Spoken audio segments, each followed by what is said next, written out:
여러분, 하루는 24시간으로 이루어져 있습니다. 모든 이에게 동일하죠.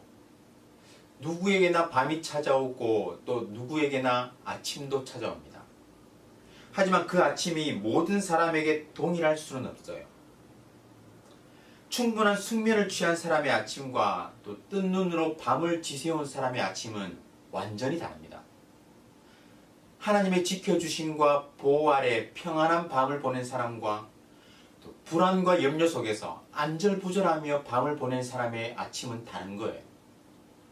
마찬가지로 사람은 누구나 예외 없이 또 예고 없이 시련을 만나게 됩니다. 시련으로 인한 절망의 밤입니다. 이 절망의 밤을 하나님께 기도하며 보낸 사람은 찬란한 아침을 맞이하게 됩니다. 하지만 그 절망의 밤을 혼자 끙끙대면서 고민하며 염려하며 보낸 사람은 그 새벽빛이 오히려 그의 처참함을 드러내는 잔인한 빛이 될 뿐인 거예요. 절망 속에서 하나님을 찾은 사람, 절망 속에서 기도의 무릎으로 나아간 사람과 그렇지 않은 사람의 차이입니다. 오늘 본문은 그 절망의 수렁에서 기도하며 나아간 시편 기자의 고백입니다. 오늘 본문인 시편 69편은 다른 시편에 비해서 비교적 긴 말씀입니다. 하지만 그 형식에 있어서는 탄식시에 해당됩니다. 하나님을 부르고 간구하며 탄식하지만 마지막에는 하나님에 대한 찬양의 약속으로 나아가는 것이죠. 내용을 보면 1절부터 4절까지 원수들의 위협이 나타납니다. 그래서 시편 기자는 1절을 시작하면서 먼저 하나님이여 나를 구원하소서라고 부르짖어요. 무엇으로부터 구원해 달라고 합니까? 시편 기자가 처한 그 환난이 깊은 물과 깊은 수렁으로 표현되고 있죠. 물이 시편 기자의 목까지 차올라서 그의 생명을 위협합니다. 그래서 물들이 내 영혼에까지 흘러 들어왔나이다 이렇게 부르짖는 거예요. 시편 기자는 자신이 설 곳이 없는 깊은 수렁에 빠졌다고 표현하는데요. 이런 경험이 있으십니까? 서해안의 그런 갯벌 같은 데 가면 발이 빠져서 신었던 신발, 장화가 막 벗겨지고 그런 경험은 있죠. 하지만 수렁, 늪에 빠진 경험은 별로 없습니다. 대신 영화나 드라마를 보면 주인공이 그 사막의 모래구덩이 혹은 정글의 늪에 빠질 때 정말 방법이 없어요. 빠져나오려고 발버둥 치면 칠수록 더 빨리 더 깊이 수렁으로 빠져드는 거예요. 불가항력적인 상황이죠. 자신의 힘으로는 빠져나올 수 없는 상태입니다. 그리고 깊은 물에 빠진 것으로 묘사하는데 그 소용돌이 치는 물에 빨려 들어가는 것처럼 더 이상 자신의 힘으로는 헤어나올 수 없는 그러한 지경에 처하게 되었다는 것입니다. 이런 다급한 상황에서 시편 기자가 취한 그 행동이 무엇입니까? 3절이죠. 내가 부르짖음으로 피곤하여 나의 목이 마르며 나의 하나님을 바라서 나의 눈이 쇠하였나이다. 부르짖음으로 피곤하여 목이 마른다고 하죠. 시편 기자는 목이 타도록 하나님께 부르짖는 거예요. 말을 많이 하면 목이 마르면서 어느 순간 목이 갈라지지 않습니까? 그래도 계속해서 말을 하고 소리 높이 외치면 마치 그 가뭄에 논바닥 갈라지듯이 목이 쩍쩍 갈라져서 쇳소리가 나는 거예요. 그리고 시편 기자는 오늘 본문에서 하나님을 뚫어지게 바라봄으로 인해서 눈이 쇠하였다고 했어요. 세번역 성경은 이를 내가 눈이 빠지도록 하나님을 기다렸습니다 라고 번역하고 있습니다. 좀 더 실감나죠? 하나님을 향하여 부르짖고 또 하나님을 바라보는 거예요. 그리고 시편 기자는 4절에서 그 자신이 처한 그 상황을 구체적으로 설명합니다. 까닭없이 나를 미워하는 자가 나의 머리털보다 많고 부당하게 나의 원수가 되어 나를 끊으려 하는 자가 강하였으니 내가 빼앗지 아니한 것도 물어주게 되었나이다. 그는 실제로 원수들의 위협을 받고 있어요. 아무런 이유 없이 자신을 미워하고 또 그 원수들이 자신을 향하여 적대감을 드러내는 것이죠. 그들의 세력이 얼마나 크고 두려운지 머리털보다 더 많아 셀 수 없을 정도라고 합니다. 그들은 거짓말로 모함하며 시편 기자에게 뒤집어 씌우고 그를 망하게 하려 합니다. 이 시편 기자의 상황이 그려지십니까? 여러분, 사람이 도저히 견딜 수 없는 것이 무엇인지 아세요? 억울할 때입니다. 자신의 잘못으로 인해서 불이익을 받고 또 어려움을 당하면 이를 어떻게든 이겨내고 또 극복하기 위해서 몸부림치죠. 하지만 자신이 하지 않은 일로 인해서 어려움을 겪고 또 그것으로 인해서 억울한 누명을 쓰게 되면 잠을 못 잡니다. 억울한 마음에 자다가도 벌떡 일어나는 거예요. 원통해서 견딜 수 없는 것이죠. 한국적인 정서에서는 이를 한이라고 합니다. 한.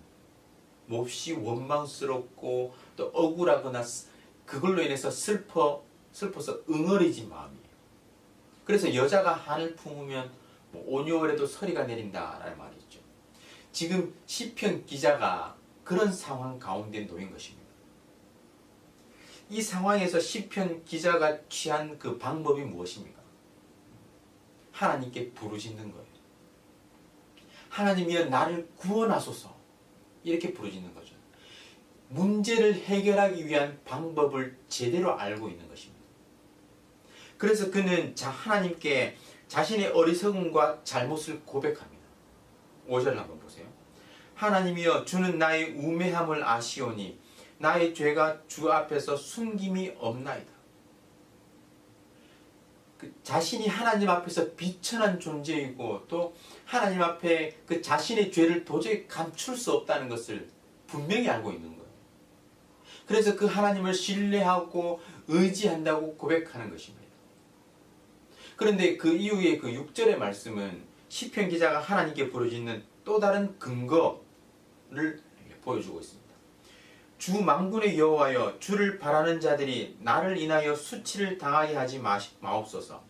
이스라엘의 하나님이여 주를 찾는 자가 나로 말미암아 욕을 당하게 하지 마옵소서. 이 시편은 표제어, 성경에 보면 표제어가 나오잖아요. 표제어에 의하면 다윗의 시입니다. 다윗은 자신으로 인해서 자신이 겪는 그 환난과 어려움으로 인해서 주를 바라는 자들이 수치를 당하지 않게 해달라는 것입니다. 자신으로 인해서 주를 찾는 자들이 조롱을 당하지 않게 해달라는 거예요. 왜 그렇습니까? 다윗은 하나님의 마음에 합한 자였습니다. 비록 그 삶에서 유혹에 넘어져서 실패하고 또 좌절한 순간이 있었지만 다윗은 하나님의 사람을 대표하는 자였어요. 그런데 자신이 원수의 손에 어려움을 겪고 또 환난을 당하게 되면 주님을 바라보는 자, 주님을 찾는 자들 역시 그 수치와 조롱 가운데 내던져지기 때문입니다. 그래서 다윗은 간구하는 거예요. 나로 인해서 그들이 수치를 당하지 않게 해주시옵소서. 나 때문에 내가 당하는 그 수치로 인해서 주를 찾는 저 다른 친구들도 수치를 당하지 않게 해주시옵소서. 그들의 조롱 속에서 다윗은 이렇게 기도합니다. 13절은 여호와여 나를 반기시는 때에 내가 주께 기도하오니 라고 시작하는데 원문으로 보면요. 그러나 나는 오직 주님께 기도합니다 라고 시작해요. 이 고통과 절망의 상황 속에서 그럼에도 불구하고 하나님께 기도하는 거예요. 주님의 크신 사랑으로 구원해달라고 하나님께 매달리는 것입니다. 14절부터 18절까지 그 나머지 본문이 다 그 내용이에요. 자신을 깊은 수렁으로부터 깊은 물로부터 건져주시고 주의 얼굴을 숨기지 마시고 환난 중에 속히 응답해 달라고 기도하고 있습니다. 그 원수들로부터 구원해 주시기를 간곡히 부르짖는 것입니다. 다윗은 자신이 처한 고난과 어려움을 벗어나는 그 방법을 제대로 알고 있었습니다. 하나님께 부르짖는 거예요. 아무리 빨라도 그 방향이 틀리면 목적지에 도착할 수 없습니다. 아무리 최첨단 자동차를 타고 달려도 그 핸들 방향이 틀어져 있으면 원하는 곳에 도착할 수 없는 거예요. 다윗은 자신이 처한 고통과 어려움 속에서 건지시는 분, 피할 길을 내시는 분, 구원하시는 분은 하나님밖에 없다는 사실을 제대로 알고 그 하나님께 목소리 높여 부르짖었습니다. 하나님, 나를 구원하여 주십시오. 나를 구원하여 주십시오. 이 외침이 우리의 외침, 우리의 기도가 되기를 간절히 소원합니다.